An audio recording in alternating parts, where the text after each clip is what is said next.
Today we're going to show you how to install a Philmac Rural Tapping Saddle. First and foremost, it's important to make sure that the system is isolated. Then mark a witness mark to where you want the tapping saddle positioned. With the bolts attached to the bottom half, place them over the pipe and install the top half of the saddle.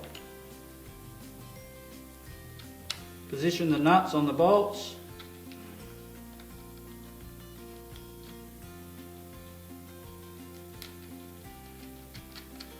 Using a wrench or a socket,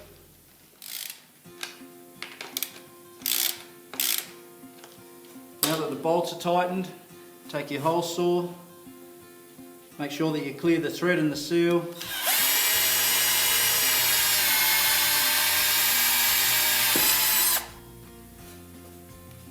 that's your rural tapping saddle installed, and that now gives you options to extend the network. In this case, we're just going to screw in a male threaded poly riser.